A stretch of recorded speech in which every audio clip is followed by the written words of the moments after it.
मे महिन्याचा शेवटचा आठवडा होता. मी सरिता, माझ्या नवऱ्याची तेजसची बँकेकडून एका गावात बदली झाली. आम्ही सर्व बँकेकडून मिळालेल्या घरात रवाना झालो. आम्ही दुपारी गावी पोहोचलो. सगळीकडे शेतमळे, आजूबाजूला डोंगर दऱ्या, हिरवी गर्द झाडी, कमी जास्त प्रमाणात लोकवस्ती होती. आमचे घर फार शेवटच्या टोकाला, डोंगर माथ्यावर, पण सुंदर, अगदी लाकडाचं घर, जणू काही टुमदार ट्री हाऊसच. आजूबाजूला राहायला कोणी नाही, कुठेतरी एकटं, पण निवांत जागा वाटत होती. घरातील मी व माझ्या सासूबाई सर्व सामान लावत होतो, तर तेजस गावात खाली धान्य वगैरे आणायला गेलता. तो पूर्ण दिवस आमचा असंच सामान लावण्यात गेला. रात्री आम्ही जेवून झोपी गेलो. दुसऱ्या दिवशी सकाळी मी तेजसला डबा करून दिला. त्याचा आज या ऑफिसमधील पहिलाच दिवस होता. सासूबाई दमल्या होत्या, त्यामुळे त्या दुपारचे 12 वाजत आले तरीही झोपल्या होत्या. माझी घरातील कामं उरकली होती. कंटाळा आला होता. मी लाकडी जिना चढून वरती गच्चीत गेले. पावसाळी दुपार होती. ढगांनी संपूर्ण आकाश व्यापलं होतं. मी तेथील एक खुर्ची घेतली. कोपऱ्यात जिथे पाऊस लागणार नाही अशा ठिकाणी शांत बसले होते. डोंगराच्या अंधुक रेषा नजरेस सामावल्या होत्या. निसर्गरम्य दृश्य चित्त तंद्रीत लावत होतो. मी विचार करत होतो, आम्ही इथे कालच आलो होतो. आमचे एक लहान पण आनंदी समाधानी कुटुंब आहे. आता असं आहे ती छोट्या कृष्ण किंवा राधेच्या येण्याची. असा विचार करत करतच मी आजूबाजूचा परिसर, डोंगर नीट निरखून बघत होतो. मला असं सतत वाटत होतं, या डोंगरात काहीतरी वेगळंच आहे असं पहिल्यांदाच जाणवलं. असा विचार करत असतानाच माझ्या सासूबाईची हाक खालून कानी आली, सरिता, मी जरा दूध घेऊन येते ग. मी वरतूनच म्हटलं त्यांना, आई अहो पाऊस पडेल, आभाळ दाटून आले, तुम्ही नका जाऊ, मी आणते जाऊन. नको ग, झोपून कंटाळा आला, जरा पाय मोकळे करून येते. जाते ग मी सरिता, असं सासूबाई म्हणाल्या. मी म्हणाले, अहो आई जाते नाही, येते म्हणाव, छत्री घेऊन जा, लवकर या हो. सरिता एवढं बोलून माझ्या सासूबाई दूध आणायला गेल्या. आता घरात मी एकटीच होते. खाली जाऊन दरवाजा लावला व मी परत वरती येऊन खुर्चीवर बसले. रिमझिम पाऊस चालू झाला होता. परत माझ्याच विचारात रमले. असा मोकळा वेळ व निसर्ग शहरात कुठे मिळतो. सासूबाई मला आईसारखंच प्रेम करायच्या. त्यांनी मला कधीच त्या माझ्या सासूबाई आहेत असं जाणीव करून दिली नाही. आमचे नातं खूप गोड व वेगळंच होतं. माझं लहानपणीपासून स्वप्न होतं अशा घरातच राहायचं. ते आज पूर्ण होत होतं. स्वप्नासारखं वाटणाऱ्या त्या घरात सर्व काही नवीन होतं, पण मनात मात्र एक विचित्र बेचैनी होती. घरात मला वेगळंच वाटत होतं, कसली तरी अनामिक भीती. आज सकाळपासूनच ढग दाटून आलते. दुपारपासून पाऊस पडत आहे, थांबायचं नाव घेत नव्हता. सासूबाई दूध आणायला खाली वस्तीला गेल्या आहेत, पण गेलेल्या 2 तास उलटून गेले होते तरीही आई कशा आल्या नाहीत. मी चिंतेत असतानाच पावसाच्या थेंबात हरवलेली सूर्यकिरण डोंगरावरून अलगद खाली झेपावत होती. मला गारव्याने हळूहळू कधी डुलका लागला समजलंच नाही. आणि एक विचित्र स्वप्न मी बघत होते. माझी आई रस्त्यातून चालत येत आहेत. खूप पाऊस आहे, ती ओली चिंब झाली आहे, तरीही तिच्या चेहऱ्यावर भीतीने घामाच्या धारा, नजरेत भीती होती आणि ओठांवर विक्षिप्त हसू, लाल लाल ओठ. पण जसजसं मी आई आई करत जवळ गेले, आईचा चेहरा जळलेला दिसला आणि जणू आईच्या अंगावर वीज पडली असंच भास झाला मला. तेवढ्यात जोरात विजेचा कडकडाट झाला. मी दचकन जागी झाले. सगळीकडे अंधार झाला होता. आकाशात ढगांनी लाल काळे कुट्ट रूप घेऊन जोरात मेघराज बरसत होता. खोलीत अंधार होता. आई अजूनही परतलेल्या नव्हत्या. मला आईची खूप काळजी, भीती वाटत होती. माझी स्वप्न खरी होतात ह्याचा अनुभव मला होता. तेजस आज उशिरा येणार होता, त्यामुळे मीच आता आईंना शोधायला बाहेर पडते असं ठरवलं. मी खाली गेले. घरातील दिवे लावले. माझ्याकडे स्वतःचा फोन नव्हता.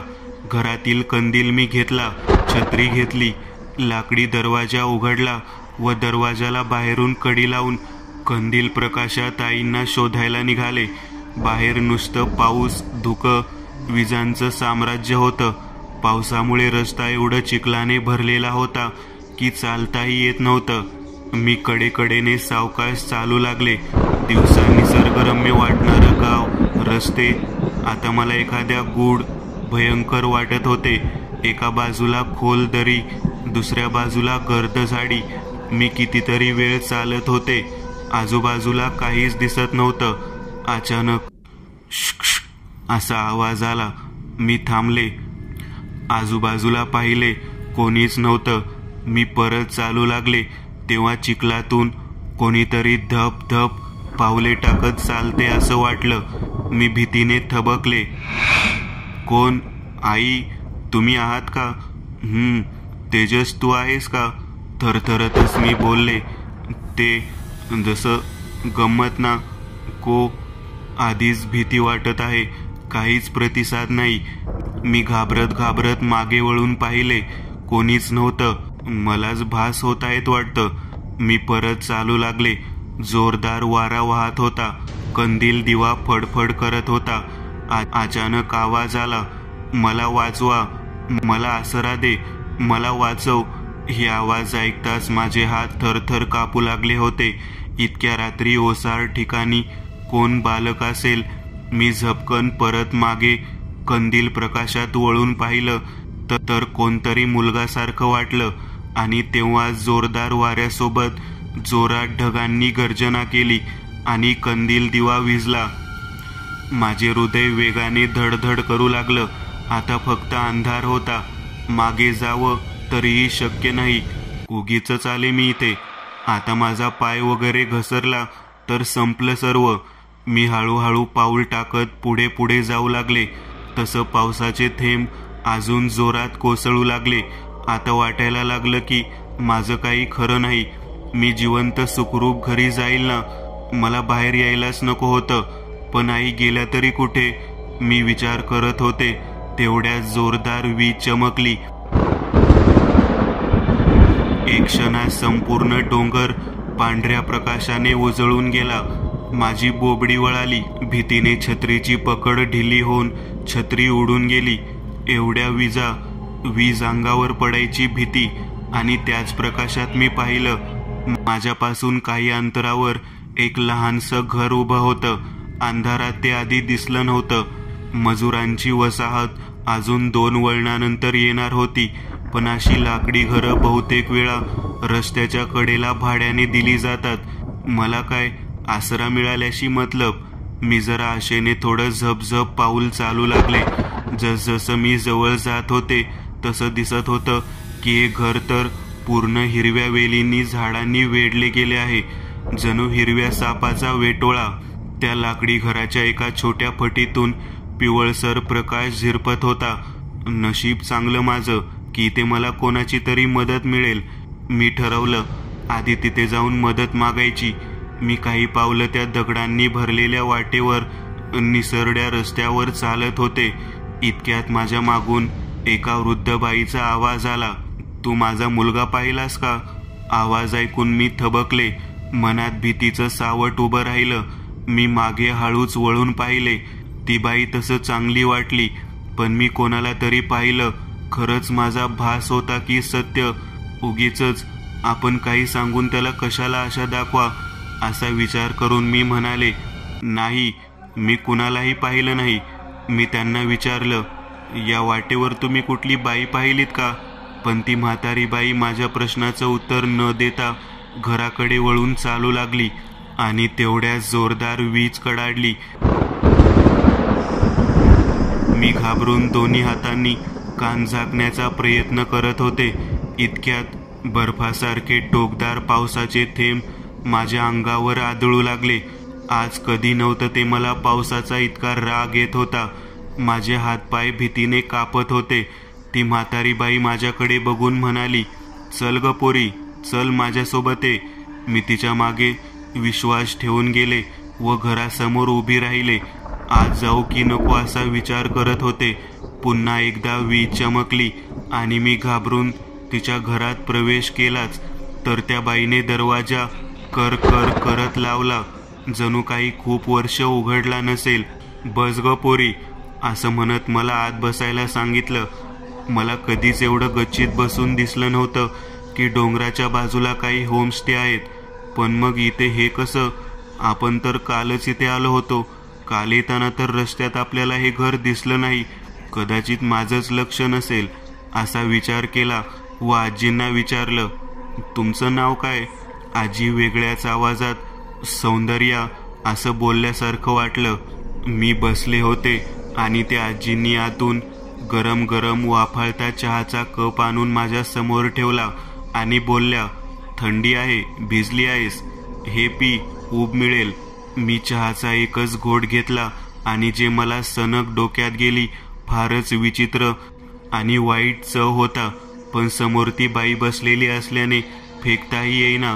कसा बसा हळूहळू वेळ घालवत बोलावं म्हणून मी विषय बदलला आणि विचारलं, तुमचा मुलगा कुठे आहे?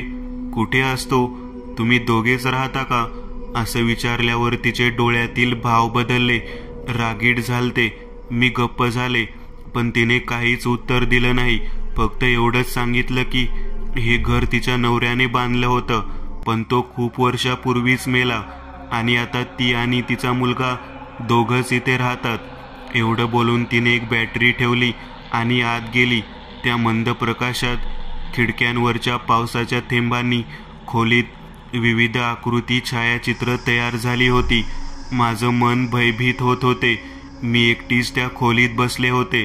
बाहेर पाऊस अजूनही तितक्याच वेगाने कोसळत होता. खिडकीच्या काचांवर पावसाचे थेंब टप टप करत होते. मी आता चहा प्यायले होते पण अजूनही थंडीने थरथरत होते. मग मी विचार केला, त्या आजीच्या मुलाची एक झलक तरी दिसते का? मी सभोवताली पाहिलं पण तिथे कोणीच नव्हतं. इतक्यात घरात मागच्या बाजूने दार उघडल्याचा आवाज आला. मी एकदम सावध झाले. आवाज फार मंद होता पण स्पष्ट होता. मी घाबरत दाराकडे पाहिलं. आजीचा मुलगा असेल का? बघू का उघडून? पण नको, तिथे काहीच दिसत नव्हतं. मी हळूच उठून त्या बाजूने गेले. आत एक अंधाऱ्या खोलीतून मंद आवाज येत होता, आई, आई.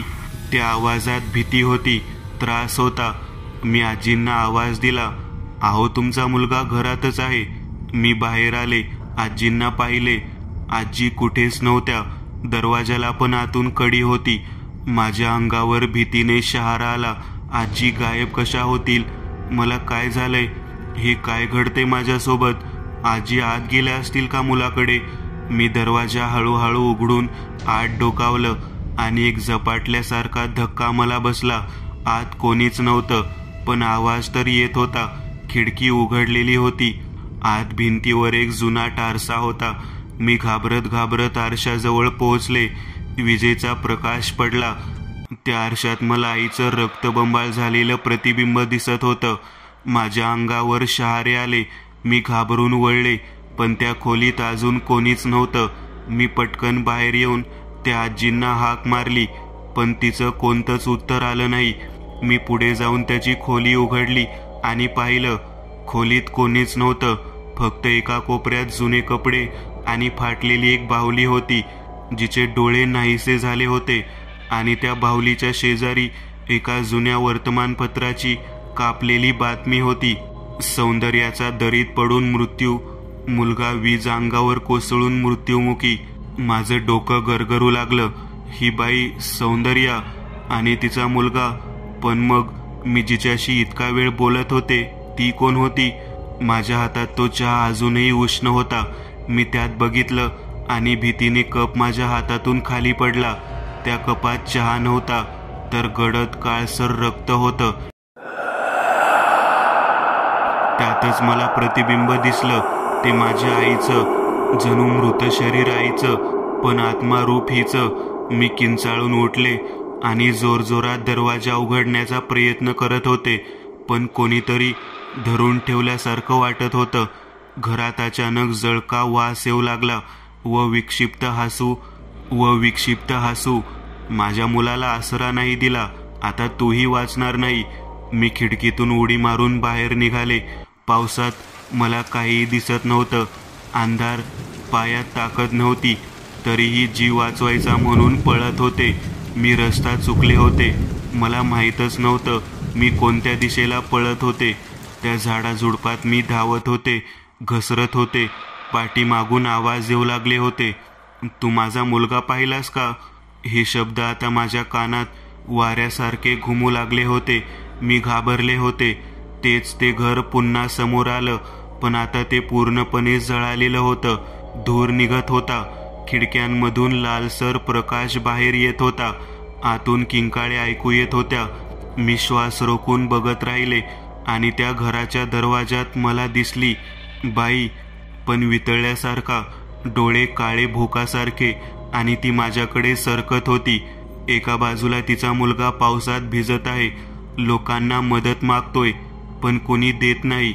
सर्र करत वीज अंगावर पडली आणि जळून खाक. सर्व स्वप्न वाटत होतं मला. ती मुलाला शोधत आहे, कोणी सांगेना. शेवटी घराच्या मागच्या बाजूने स्वतःला पेटवून घेऊन दरीत उडी मारली. मी जोरात ओरडले, सौंदर्या. माझं सर्व दृश्य पाहून हातपाय कापत होते. हृदय वेगाने धडधड करत होतं. मी वेड्यासारखं पळत होते. मी परत मागे फिरले आणि वेड्यासारखी जोरात धावत सुटले. पावसाचे थेंब अंगावर काटा आणत होते. मेघ कोसळत होते, पण माझं लक्ष नव्हतं. माझे पाय घसरत होते, गुडघे ओरबाडले जात होते, पण मी थांबले नाही. दूर कुठेतरी दिवा दिसत होता. कदाचित कोणाचं घर, कदाचित मदत मिळेल. तेवढ्यात अचानक माझ्या शेजारी एक सावली आली आणि मी घसरून खाली पडले. तीच आजी, तिचा वितळलेला चेहरा. ती माझ्या अगदी जवळ होती. तिचा हात पुढे येऊन माझ्या चेहऱ्यावर आला, थंड, मृद, गोठवणारा, आणि हळूहळू तिच्या चेहऱ्यावर माझ्या आईचं प्रतिबिंब दिसलं. माझं आता काही खरं नाही. मी कसं तरी उठले, धावत होते. मागून आक्रोश, रडणं, आवाज येतच होते. मला मध्येच आई, ती सौंदर्या दिसत होती. मी घाबरून जोरात किंचाळले आणि तेवढ्यात मागून कोणीतरी ओरडलं, सरिता. तो तेजस होता. तो धावत आला आणि त्याने मला खेचून घेतलं. मी बेशुद्ध झाले होते. जेव्हा डोळे उघडले तेव्हा मी आमच्या घरी होते. माझ्या बाजूला तेजस बसलेला होता.